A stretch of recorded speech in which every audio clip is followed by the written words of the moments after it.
Iran ने cease fire के बीच क्यों अमेरिका का मूड बिगाड़ा?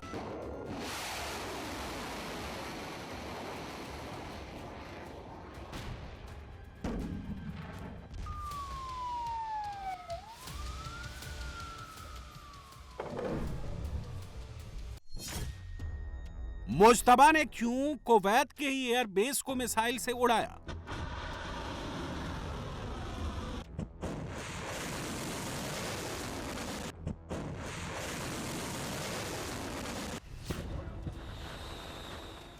दरअसल कुवैत पर हमले से पहले अमेरिका ने ईरान के एयर डिफेंस और रेडार को क्रूज मिसाइलों से उड़ा दिया था।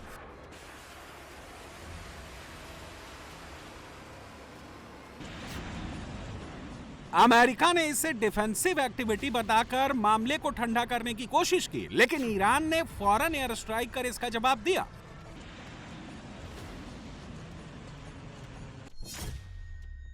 अमेरिका ने ईरान के गोरुक और कासिम द्वीपों पर हमले किए थे। अमेरिकी नेवी ने क्रूज मिसाइलों से गोरुक और कासिम आइलैंड में मौजूद ईरान के रेडार और कमांड सेंटर को उड़ाकर इसका आगाज किया। अब सवाल उठता है कि ऑपरेशन एपिक फ्यूरी में अमेरिका ज्यादा से ज्यादा स्ट्राइक तेहरान में कर रहा था। अब बंदर अब्बास, गोरुक और कासिम आइलैंड को क्यों हिट कर रहा है?